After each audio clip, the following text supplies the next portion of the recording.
And let's start with the fallout from the Trump raid. That still is going on, and at best, this looks like a wild fishing exercise, Kosha. It does. You know, it's been exactly 1 week since this earthquake hit right in the center of America, and the shockwaves continue, Rita, and it absolutely is, make no mistake, this is about one thing and one thing only. It is not about a process crime or some paperwork issue with classified documents not being in the right place. This is about giving them the opportunity to go in and, as you say, fish to prevent Donald Trump from ever running again. And it's about, you know, putting the whole weight of the government. I was just looking at a sampling of what this person is up against, even if you don't like him. He's got, you know, it all started with the Russia Gate hoax that failed, 2 impeachment attempts that did not result in a conviction. The SDNY is currently investigating the Trump organization for inflating their asset value and potentially trying to make money illegally that way. The IRS is auditing and investigating him even before he became president. The state of California attempted to keep him off the ballot last time and failed because it was deemed unconstitutional.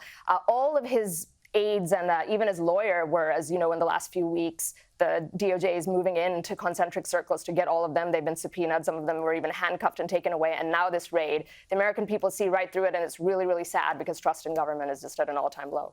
That is the pertinent point there, James, the politicisation of the FBI, the Justice Department. It's nothing new, but this is a new dangerous low, and trust in these institutions is at an all-time low among Republicans. There's so many people who fully believe those agents would have planted evidence there to set him up. I mean, that's where we've got to with the way these departments have behaved. Well, and Rita, can you blame people for being a bit concerned about what's going on with the FBI? But it is, you know, this institutional crisis of legitimacy. And the great irony of this, of course, is that, you know, ever since 2016, or really ever since Trump took that escalator ride down the Trump Tower and announced his candidacy, people have been saying, oh, this is so terrible. Donald Trump is destroying trust in institutions and, you know, all of this, and he's violating norms and all of this sort of stuff.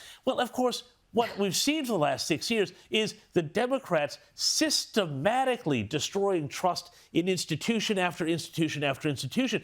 Part of the big problem, of course, for the Democrats is that because they don't have a real leader, nobody believes Joe Biden is really their leader, much less the actual, you know, functioning 9-to-5 president of the United States.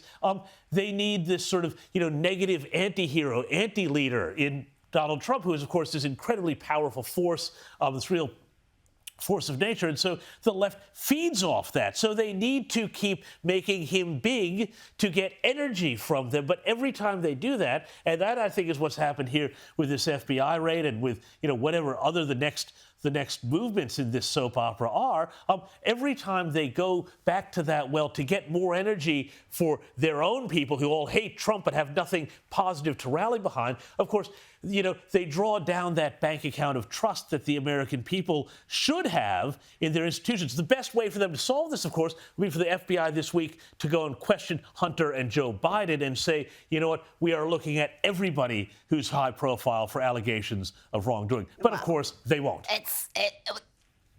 They won't, and you know what? I think it's too late now anyway. And I think everyone can see through, like Kosha said, what their aim is here. They don't want him to run again. If they need to manufacture some criminal charges to make that happen, I don't think anyone will believe they wouldn't do that.